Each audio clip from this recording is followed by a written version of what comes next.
P and Q are the points on the side DE and DF of triangle DEF such that ಇವೆಲ್ಲ lens ಕೊಟ್ಟಿದ್ದಾರೆ ಇಷ್ಟು ಉದ್ದ ಇದೆ ಅಂಥೇಳಿ ಪಿ ಕ್ಯೂ ಮತ್ತು ಇ ಎಫ್ ಪ್ಯಾರಲಲ್ಲ ಅಂತ ಹೇಳಿ ಕೇಳ್ತಾರೆ. ಮೊದಲೇದಾಗಿ ಇದಕ್ಕೆ ಚಿತ್ರ ಬಿಡಿಸ್ಬೇಕಾಗುತ್ತೆ.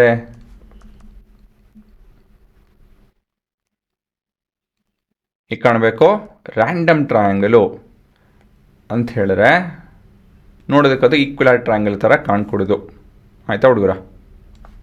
ಈ ಥರ ಏನೋ ಒಂದು ಸರಿನಾ?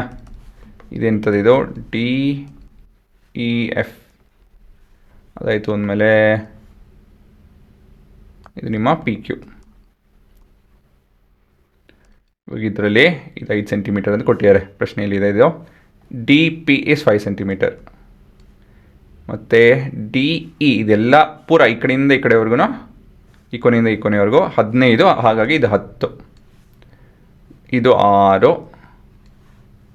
Q F Q F is 18 centimetre ಅಲ್ವಾ? ಸೊ ಈ ಥರ ಇರೋದಂಥ ಪ್ರಶ್ನೆ ನಿಮ್ಮ ಪ್ರಶ್ನೆ. ಸೊ ಇಲ್ಲಿ ಹುಷಾರಾಗಿ ನೋಡ್ಕೊಂಡು ಬರ್ಕೊಬೇಕು.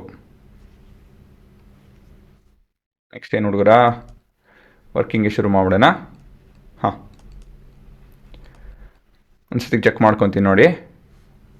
ಇಲ್ಲಿದೆ P and Q are the points on side D E and D F. ಸರಿ ಇದೆ. Of triangle D E F such that D P is 5, D E is 15, so this is 10, DQ is 6 and QF is 18. Is PQ parallel to EF? So ಮೊದಲೇದಾಗಿ ಈ calculation ನೋಡ್ಸ್ಬಿಡೋಣ. PE which is DE minus DP which is 15 minus 5 which is 10 centimeter.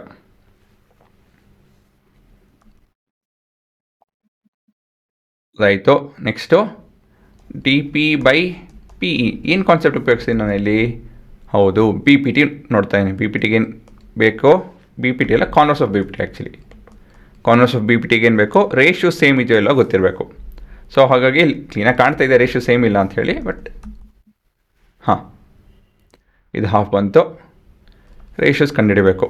Next D Q by Q F which is equal to 6 by 18 which is equal to 1/3. So ಇವೆರಡು ratio ಇಂದ ಏನು ಹೇಳ್ಬೋದು? Thus PQ is not parallel to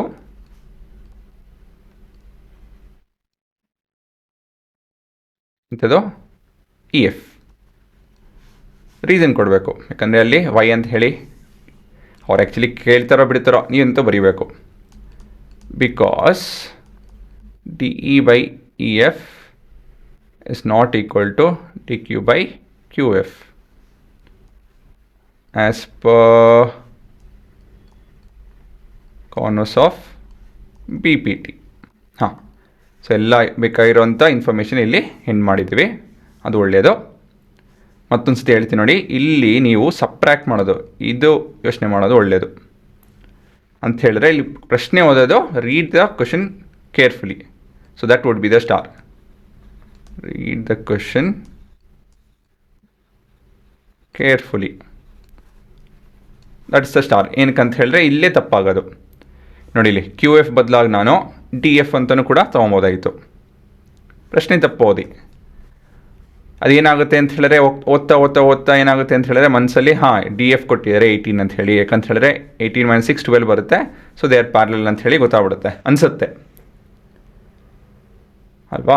so ಬರಿಬೇಕಾದ್ರೆ length ನೋಡಿಕೊಂಡು ಬರೀಬೇಕು. ನಾನು ಒಂದು ಪ್ರಶ್ನೆಯಲ್ಲಿ ತಪ್ಪು ಬರ್ಕೊಂಡೆ, ನಾನು ಲೆಂತು ಪೂರ ಉತ್ತರ ತಪ್ಪಾಯಿತು.